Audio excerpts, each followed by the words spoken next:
Hello everybody and welcome to the video. Today we get to do a little bit more of an advanced configuration. We've gotten through some of the basics if you've been getting through the videos in this series, and your identity secure score should be up by now. It takes about 24 hours to report, so if you're just running through this, check it tomorrow. But your security baseline has gone up. Now, what are some of the extra things that we can do with that? You may have heard the term that identity is the new perimeter. Network security is not as important anymore.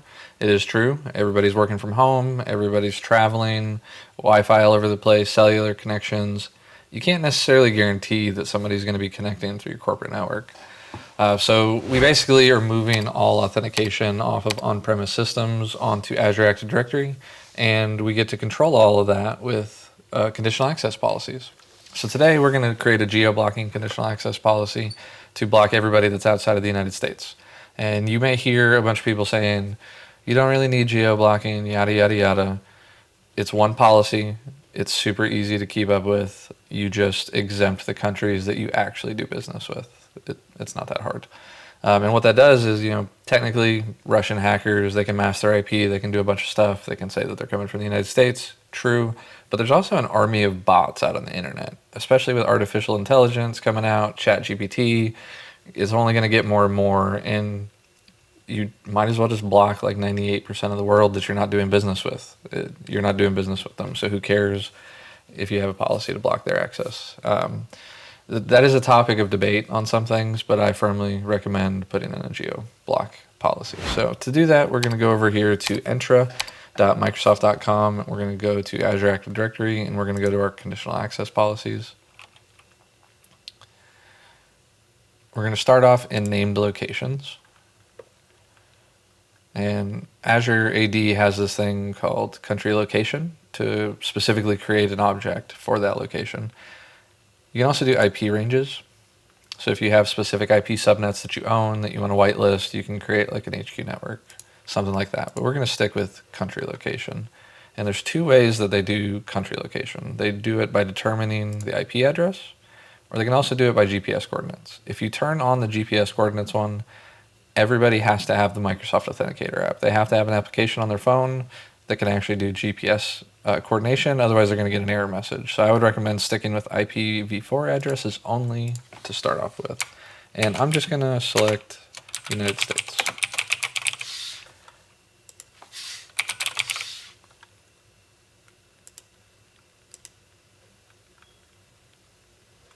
All right. So now that we have a location in place, we're going to go up here to our policies. We're going to create a new policy.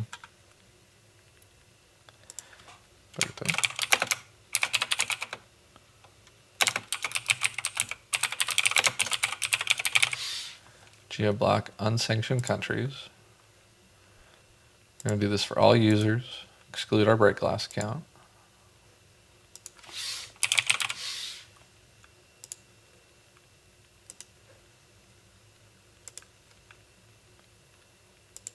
We're going to do this for all cloud applications.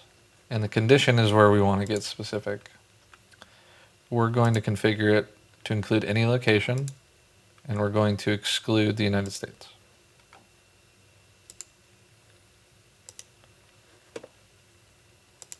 So under our grant controls, we are specifically blocking, right?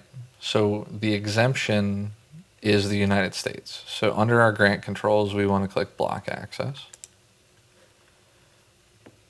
We'll get our little standard warning. I understand. We're creating it in a report-only mode anyway.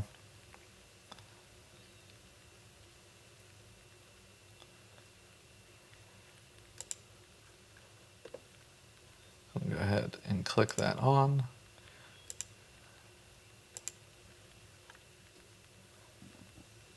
Because there's nobody connecting to this particular tenant outside of the United States anyway, so I'm not really worried about breaking access in the test environment.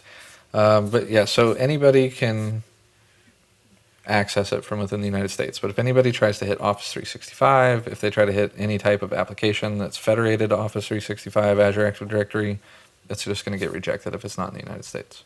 So that's the basics of how to create a geo-blocking conditional access policy. I hope that this has helped you, and I look forward to seeing you in the next video.